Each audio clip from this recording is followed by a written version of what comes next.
Certain constellations are unbelievably powerful, and many people get caught up in thinking they always need the most powerful constellations for their characters. In this video, we'll not only go over whether constellations are necessary for you, but also go over the value of every single 5-star constellation in the game. Welcome to Genshin Impact, where we build and test every single character to help you decide who you want to wish for and build. We'll start off with the very first limited 5-star of the game, Venti. I'm not going to go through each of Venti's constellations. If you're pulling for power, you should never go for Venti's constellations. None of them. They're all useless. A lot of early characters in the game had basically worthless constellations that just do nothing for the character and their power level. So Venti is definitely one of those. The only reason you'd ever go for constellations for Venti is just like if he's your absolute favorite character in the game and you just want to show your love and appreciation for him, get him Elegy of the End, get him all his constellations, and just because you want to appreciate Venti and you just want to make a shrine for Venti and hold it up to the sky and tell everyone, I love Venti, he's my favorite character in the world. In that case, you know, absolutely. And I'll talk about my overall opinion on constellations in this game as it stands. Now, there is one caveat that we'll talk about at the end, but as it stands, my opinion on constellations is every single constellation of the game for 5-star characters is bait.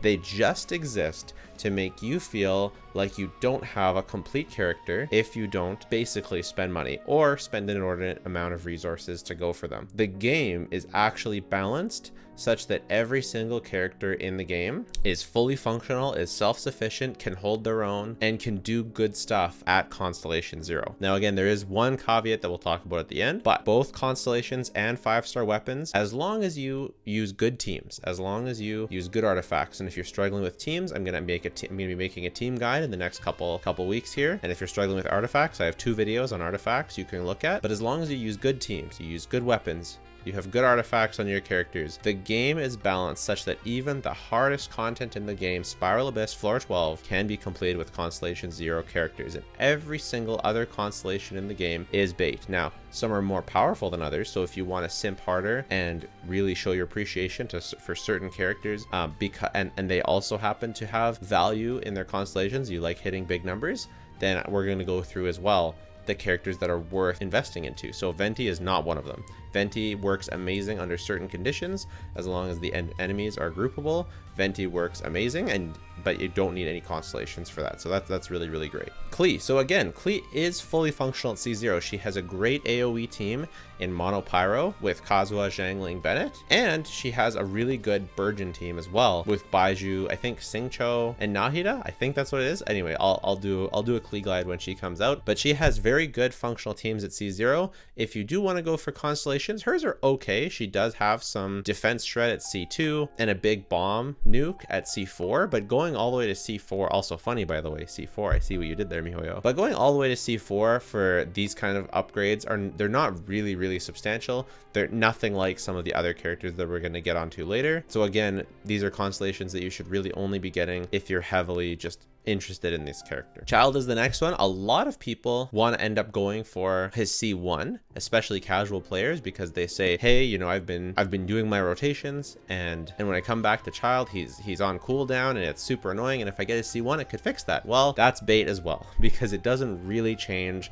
the optimal rotations you can do with him. If you're struggling with that issue for Child and they're thinking the constellation will solve it, it probably won't. What will solve it is learning how to play his rotations properly, looking up some rotation guides. We don't do that on this channel, but there's tons of rotation guides for Child on YouTube online that you can learn. And I think Kaching Mains has some stuff as well. Zhongli. So Zhongli's Constellation 2 is probably the only worth it constellation for this character if you're a hyper serious co-op player, because C2 gives a shield to both you and to your partner in co-op. It's one my wife and I have toyed with getting from time to time because we do play in co-op a lot, and we probably will at some point, but none of his constellations are really worth it from a meta perspective. He's an amazing, incredible character at C0. Albedo probably has some of the worst constellations in the game. I really wouldn't recommend going for Albedo constellations at all. I don't really think any of that, like some of them do some stuff, but I won't even talk about them because they really are that bad. Ganyu, she has some okay constellations. C1 and C2 have some okay functionality. I think C1 is mostly bait and C2 is kind of okay, but really it doesn't really get juicy until her constellation 6, and that's a lot of 5 stars. You're gonna go for 6 5 stars, and you're gonna miss out on 6 other 5 stars that you could be having and playing around with on your account, and just go for 6 more copies of one character. I mean, it is strong, don't get me wrong, and if you are a super Ganyu diehard fan and you really want to just dedicate your life to Ganyu, and you're a free-to-play and you just want to save up for an entire year and go for Constellation 6 Ganyu, it does have some upside, right? You're at least gonna get some excitement out of getting that Constellation 6. She's definitely the best of the limited 5-star constellations out of the ones we've talked about so far. But again, C6 is a really steep price to pay over getting so many other characters that you could be getting. So Zhao's C1 gives him an extra charge. It's not as useful as you would think. It's again a little bit bait, and similar to Ganyu, he really doesn't get all that much value from his constellations until C6, and even then, not all situations can you actually use his C6. It is really cool that you can,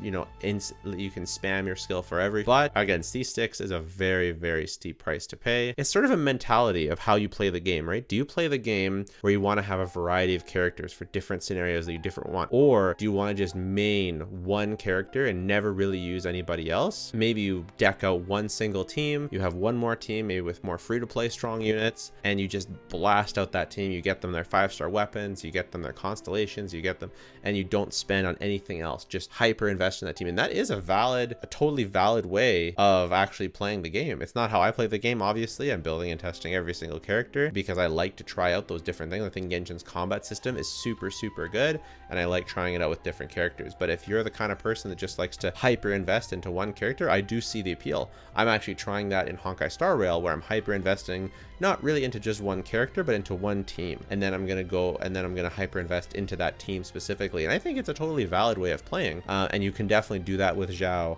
Unlike most of the other characters here, you know, Zhao and Ganyu are characters that you can hyper invest if you really want to. Now, Hu Tao is an interesting case because she's the first character that started this trend of having early constellations be good instead of just later constellations. So Zhao and Ganyu had to go to all the way to C6 for their best and useful constellation. Hu Tao gets hers at C1, where she removes the stamina limit from her charge attack. Now, I want you to know that if you don't have her C1, you can still have fun with Hu Tao. What I do is a modified rotation where I normal attack into normal attack into charge attack, and then I dash cancel. And so I still get the fun feeling of playing basically C1 Hu Tao, but just I throw some more normal attacks in there, and it's not really much of a DPS loss. Of course, it's probably 15-20% less than a C1 Hu Tao, but again, the game is balanced around C0 characters with 4-star weapons being able to clear even floor 12. So you can feel confident, even though, yes, her C1 is really good and her weapon is really good. You don't have to pull them for power. You're really just pulling them to flex and say, I love Hu Tao. Look at my Hu Tao. Look at how I sacrificed getting other characters so that I could get a really good Hu Tao. You know, that's the mindset behind that. Eula is another character very similar to Ganyu and Zhao, where her C6 really changes the way you play with her, and she becomes, you know, a much stronger character at C6. Again, if you're a huge Eula fan, that can be worth it. I would say that Eula is definitely a weaker character compared to some of the other ones we've talked about today. And so if you're like an absolute diehard Eula main, it could be worth it to invest into those constellations if you really just want to see Eula shine. I know a lot of Eula mains are super diehard, super dedicated. They want to see their Eula shine in particular, and so she definitely has constellations that you can do that. But even Eula, if you get her good teams, right, if you get her, say, Raiden, Zhongli, and C6 Rosaria, you're not going to struggle to clear content most of the time. And if you're open to running her in a Hyper Bloom team, you'll always be able to clear content with Eula. So again, only worth it if you're really, really dedicated to this character and just want to main this character and forego all the other characters, which I wouldn't do, but if you love her, you absolutely can. Kazuha, most people talk about his C2 as being the one to go for, and also his C1. His C1 generally will extend your rotations too much, and basically what that means is your other characters, like say you're using him on a Raiden team, Raiden's burst will already be ready if you only use one Kazuha skill, or you fit 2 into the rotation, which sometimes you can, depending on the team you're using. And so by using an extra charge, it essentially extends the rotation because you're using that skill, an extra skill, during a time when Raiden could be using her burst. And of course, her burst is much stronger than Kazuha's skill, so you're losing damage. Hence, that's what it means to extend a rotation. It can be useful in some teams, like an aggravate quick swap team. It can be really good because his skill actually contributes to a lot of damage for the team, but it's really, really generally not worth going for. His C2 basically puts him always as an upgrade to Sucrose. So similar to Yelan's C2 actually, where, you know, Kazuha versus Sucrose, Yelan versus Xingqiu. At C2, both of these characters fully are better than their respective 4-star counterparts because his C2 gives EM sharing to your team. And I know a lot of people are, you know, thinking about going for Kazuha C2, and it's just, in my opinion, it's just not worth going for over all the other characters you could go for in the game. And in a lot of teams, like if you're using on a freeze team with Ayaka, if you're using him with Raiden, it's really not even an upgrade at all for your teams because sharing that elemental mastery just doesn't matter. Those teams aren't going to use it. Ayaka's best constellation is her C4. Her C2 is okay, but I think very, very, very similar. Her best constellation is actually Mist Splitter. If you're really, really into investing into Ayaka, you generally want to go for her weapon first. Just make sure you have that full pity. You can see I'm repeating myself a lot in this video, and that's because I really truly believe that the game, that Genshin Impact is balanced around C0 5 stars with 4-star weapons. If that changes, you know, I will adjust my perspective on this, and I'll adjust that if that changes one day. But for now, it's like, why invest into constellations when you could be just further investing into artifacts, into learning to play better, into learning to upgrade your other characters. I like to pretend that the other constellations just don't even exist. I like to pretend that this is the character, that's it. Right? And I have a lot more fun that way. When there is a challenging abyss, you actually have to learn the enemy attack patterns. You learn how to play, and with good play, with good artifacts, you don't need constellations. But again, but for Ayaka, the ones that are most worth it are C4, C2, and of course Mist Splitter being the best one. Yoimiya sadly doesn't have very good constellations. Only her C6 is a really, really good upgrade. The other ones just aren't really super good. So even if you love Yoimiya, I don't really recommend going for constellations for power. It's just again, when you want to show your dedication to this character, and trust me, I get it. The only reason that what got me away from not being able to main one character is because I like so many. I love Yoimiya, Raiden, Shenhe, you know, Nilou. Like, how can I just main one character? I'm gonna end up wailing for every character, and then the whole game is just way too easy. So for Yoimiya, I just enjoy her with Rust. At C0, her damage potential is super, super high compared to even when you wail out with, you know, with a lot of constellations. Again, C6, pretty good upgrade, but Thundering Pulse, not so good. The first couple of constellations, not so good. Just C0 and Rust for me, and it's great. Now, Raiden Shogun, we obviously showed Raiden Shogun in the video thumbnail. And so let's talk about it, right? We've got C2 allowing you to ignore 60% of the opponent's defense, which ultimately ends up being about a 40% increase in overall DPS for your Raiden Shogun. Now, I love Raiden Shogun, and I totally see the appeal of C2, but she, as a C0 DPS, she absolutely breaks the game. She is so good, both in Hyper Bloom and as an actual on-field DPS. I will say, to her artifacts, to get the right artifact tuning for your Raiden, it does take really good artifact investment. And when I say breaks the game, I'm exaggerating. It doesn't actually break the game, but it is very, very, very strong. I've never struggled to clear Abyss with Raiden. She is the best on-field DPS that I have built, but to be fair, I have built her well. This is probably my most biased character.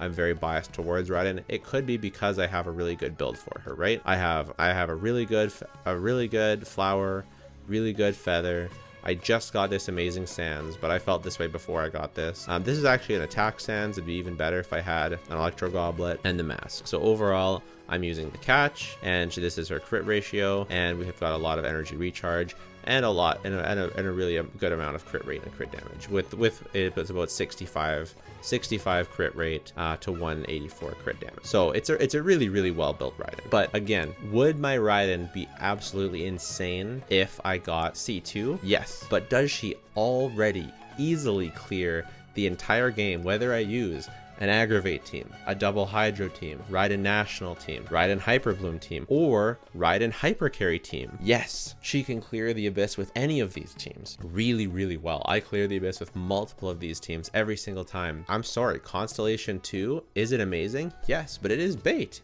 If you really don't want to farm artifacts and you'd rather just get constellations, you know, pay to win instead. So again, the question, is it worth it from a meta perspective for you to beat the game to 36 Star the Abyss? If you want easier clears, totally, C2 is awesome. But she already starts at a level that's more than enough to clear the Abyss at full stars. You just need to put in the artifacts and grind and get the right teams together to be able to do that. Kokomi is a character that, again, she doesn't have very good constellations in terms of increasing damage or increasing utility. She is an incredible character at C0, and you don't, for meta reasons, you don't want to get any of her constellations, just if you're a diehard. Ito has some very good constellations. His C2 gives some energy refund, and then obviously his C6 is insane, but we're starting to repeat ourselves a lot, so I'm gonna save you the spiel. Shenhe or C1's actually kind of bait. Yes, it allows for some easier rotations, and it can be an increase in damage at some point, but if you do your rotations right, even at C0, you can get 2 skills in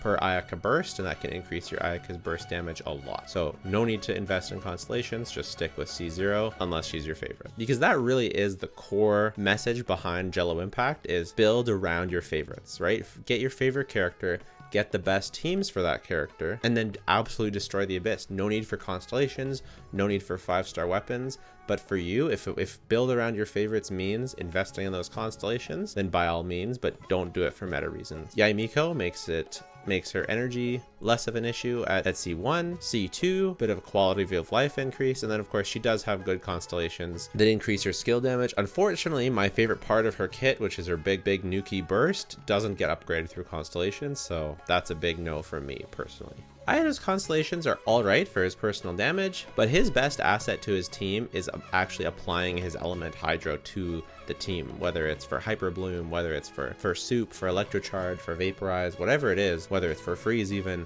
Applying Hydro is the most effective part of his kit, and none of his constellations like increase his Hydro application or something like that. They just increase his personal damage, and his personal damage, while pretty good, is not usually the main part of the team because so much of it is reaction damage, so not super worth it. Now this character probably has the best constellations in the entire game. A C6 Yelan can actually solo content without that much effort, like solo certain Abyss floor 12 chambers. It's really crazy and really insane. If you're a diehard Yelan fan and you just want to solo bosses, man, you are eating good. It's too bad not every character becomes like solo mainable at C6 or something, but she is one character that absolutely does. Hers are cracked out of your skull. It's crazy how good her constellations are. Between her C1 is my favorite overworld constellation. It's the only 5-star constellation I have. I got it by accident, but luckily for my testing, I just don't use the second charge, so it's as if I'm playing with a C0 Yelan for all of my testing.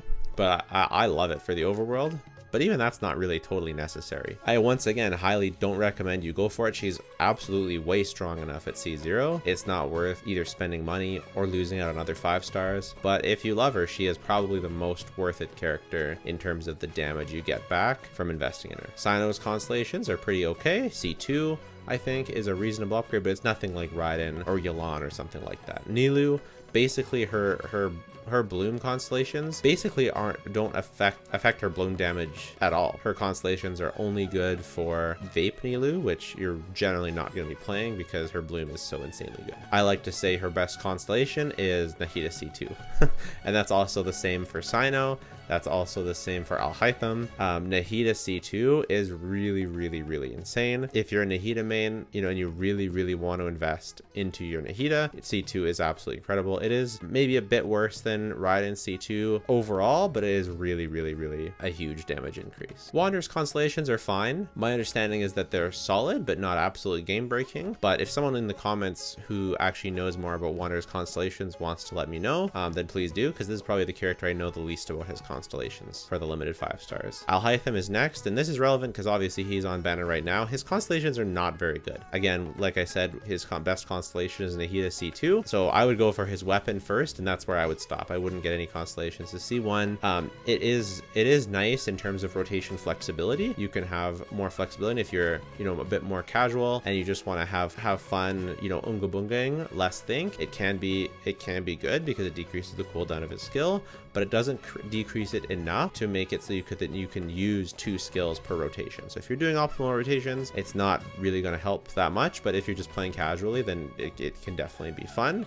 But the rest of his constellations, they're just really not that impressive compared to others. So same spiel as before. And Baiju, also the same, just not really worth it. Better to invest in other characters' constellations. And again, same spiel as before. But don't go away. Now we are going to talk about the caveat. You probably remember from the beginning of the video, I said that this is my advice unless something happens. Well, that something happens is what I've been noticing in the Abyss is the power level of the Abyss and the DPS requirements have gone up and up and up. And no, this particular Abyss isn't as much of a DPS check as it is an elemental check, but the fact is the first half of the Abyss, this Abyss is a DPS check. If you can DPS your way through the first half, the second half will be much easier for you, and you can have relatively underinvested teams on the second half, so as long as you bring characters that can break the shields. So I would say, although people are saying it's not a DPS check, the first half is all damage. You just need to do a ton of AoE damage in the first half, well, except for chamber 2, but the first and third chambers are the hard ones, so it's a lot of AoE damage. And I've just noticed the Abyss steadily increasing in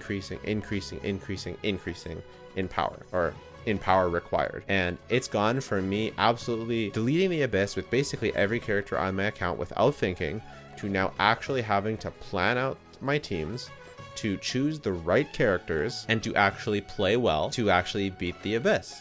And I can't do it with nearly as many teams as I used to. The last 3-4 Abysses, the amount of teams I can do is probably a third compared to what it used to be. I have to actually use the right teams. And so if you're a free-to-play, you're looking at the Abyss and you're like, okay, either I have to build a wide variety of characters, or I have to build certain characters really well. Now, I will say something. There are certain characters that I actually always am able to clear the Abyss with, like Raiden is one character that I always am able to clear the Abyss with.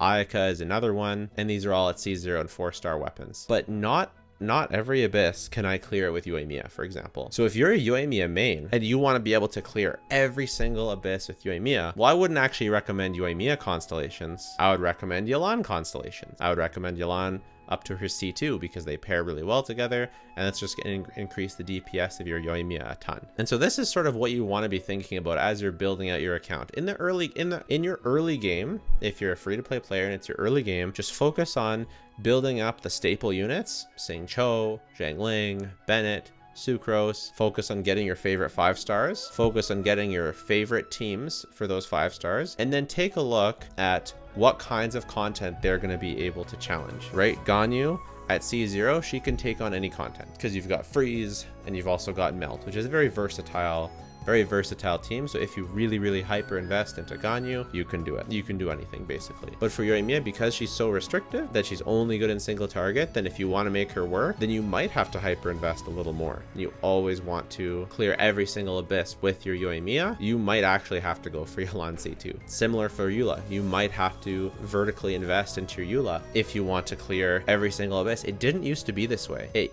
just during 2.0, I was clearing every single Abyss with Yoimiya. Even since I started my YouTube channel, that's been the time when I haven't been able to, because the DPS checks have increased that much And if they don't have an all single target side, when they've got an AoE, they've got a mix of AoE and single targets on both sides, then I can't do it. Now, I will also say, which people always remind me of, that I should talk about this. You don't have to clear all 3 chambers of floor 12 all in one shot. I always do because that's what I find fun. So I don't really, but you can take one team, get your 3 stars on the first 2 chambers, bring 2 teams that can really dismantle this first chamber, 3-star it, go back out, come back in with Yoimiya, clear this first chamber and not worry about the 3 stars. You can clear it with 1 star, but then Yoimiya will have no problem.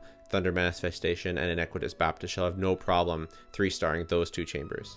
So it's not like she can't 3-star these chambers. It's just that this one is probably going to be a little bit challenging for her. But you are able to adjust your strategy, and the barrier for each character is lowered if you're okay with 3-starring one chamber, going out, coming back in, 3-starring another chamber, going and coming back out, coming out with a different team, and 3-starring. That will lower the checks required. But right now, I still don't believe that any constellations are required for characters to do really well in the Abyss. I would wait until I wouldn't preemptively, start changing the strategy from just getting your favorite characters and building your favorite teams around them. I wouldn't change that strategy. I wouldn't start building in constellations and building in 5-star weapons yet. I would wait until the DPS checks are for sure above what they have to be for us free to play. I'm not free to play, but I'm simulated free to play, right? All of my characters are built C0 4-star weapons. I'm simulated free to play. So I'm not sounding the alarm bells yet, but I am noticing this trend and making sure that we're prepared. So let me know what you guys think. And now I just have a couple channel updates. So for you guys who are super fans of the channel, obviously you notice I have a new background. That's because we moved. There's Pokemon stuff up there right now, but we are getting in some Genshin merch to put up there. So get excited for that. So we're in a new house, a new place. Pretty excited. It's a great spot. Big upgrade for our family. My new computer is going to be coming in probably another month or so. I'm hoping to get used to it and fully transition over to the new computer to get more high quality visuals. The resolution is really hit and miss when I'm streaming my phone to the computer. It's really off. Like right now it looks pretty good, but for most of the video it looked pretty trash. So I'm really looking forward to getting some higher quality visuals for you guys. I'm hoping to get fully used to it by the time Fontaine comes out, so that everything I do is in super high definition for Fontaine. We passed 2,000 subscribers. Thank you very much. We've grown all the way to 2,200 basically since then. It's really exciting to see the channel grow, and I read all of your comments, both the nice and the not so nice ones. Most of you guys are really nice. I appreciate that, and I'm just excited. I'm excited for the future of Genshin Impact. I think Fontaine is going to be lit. I've got tons of video ideas and tons of stuff in the pipeline, so subscribe for more, and we'll see you soon. Bye for now.